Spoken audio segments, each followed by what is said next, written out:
anti-ragging measures which the university has taken are based on Supreme Court orders, UGC guidelines, state government guidelines, as well as the guidelines issued by the university. Now, under that, we ensure that the university campus remains a ragging-free campus throughout. Whatever precautions have been stipulated by the statutory bodies, they are being followed in letter and spirit. And so far, there has been no case of ragging inside the campus. We have displayed posters all over the campus, which are refreshed when the new semester starts. A booklet on anti-ragging measures are issued to each and every student, and undertaking is taken from them. The parents as well as the students are also asked to give an affidavit that they have read the instructions and that they will abide by them. We also tell the students, department-wise, why and what precautions they are supposed to take, both juniors as well as the seniors. And the juniors are also asked to come forward and report all such matters to the proctorial board or to their faculty, or even directly to me by any means of communication, whether it be an SMS or a phone call or an email or a hard copy, whatever is required, so that prompt and immediate action is taken on any such activity which is reported inside the campus. Besides that, we have formed various committees, like there is an anti-ragging monitoring cell, then there is an anti-ragging monitoring committees headed by the HOIs, then there are patrols which go around the campus, checking each and every one, and in case there is any suspected activity found, immediate action is taken to prevent any such activity inside the campus.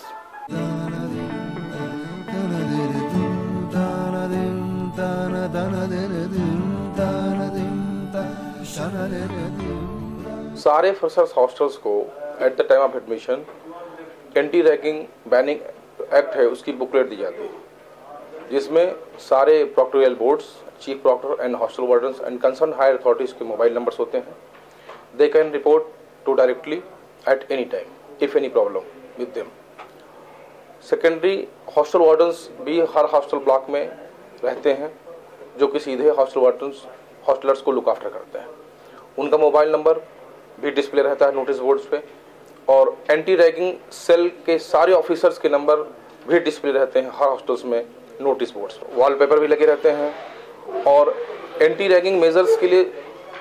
जो भी complaints आती हैं उसको hostel wardens, concern hostel wardens, assistant wardens and staffs उसको senior high authorities को immediately report करता है, और उस पर प्रॉक्टोरियल बोर्ड इंक्वायरी करके स्टेप लेता है जो उचित समझता है. मेरी जानकारी के मुताबिक कोई अभी तक कोई ऐसा रैगिंग का सीरियस केस नहीं आया है जिसपे कोई बहुत ही सख्त स्टेप उठाने की यूनिवर्सिटी को जरूरत पड़ी हो, बल्कि बहुत सारे, मेरी जानकारी के मुताबिक ऐसा हुआ है कि बहुत सारे केसेस फॉल्स कंप्लेंट्स भी आती हैं जो कि बहुत सीरियस नहीं होती हैं, लेकिन बहुत लड़के उस समय फॉर द टाइम बिंग आक्रोशित होकर के कंप्लेंट कर देते हैं, लेकिन इंक्वायरी में पता चलता है कि कोई ऐसा सीरियस मैटर इशू नहीं हुआ है जो कि उस पर कोई बहुत सख्त एक्शन लिया जाए. लेकिन इनिशियल तौर पर ऐसी किसी भी कंप्लेंट के लिए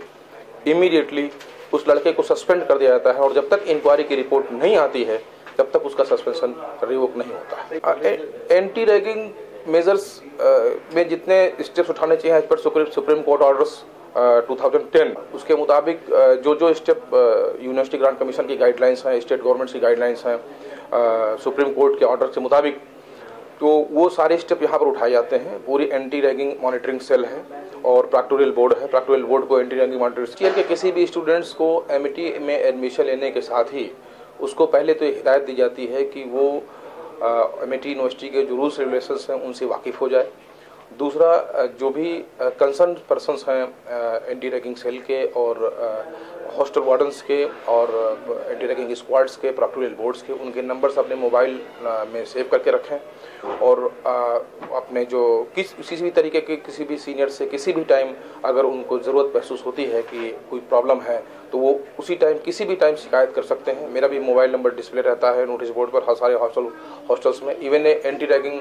बैनिंग बुकलेट जो है उसमें भी मेरा मोबाइल नंबर रहता है, और वे लड़के किसी भी टाइम कभी भी हमें जो 24 घंटे जब भी कोई शिकायत है आप वो कर सकते हैं,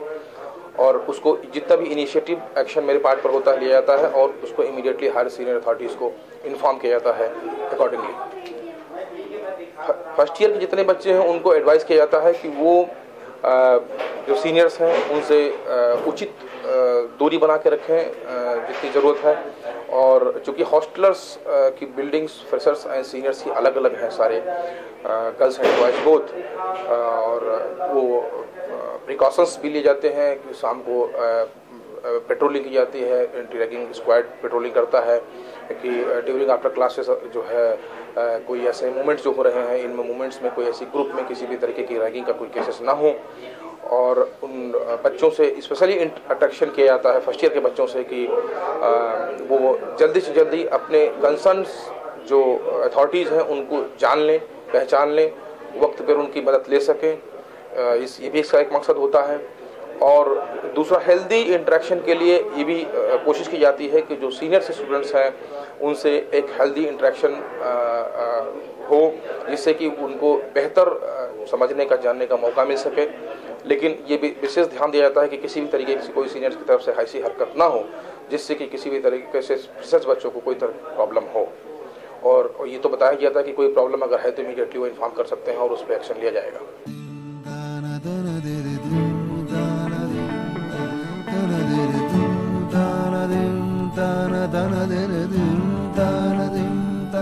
Shana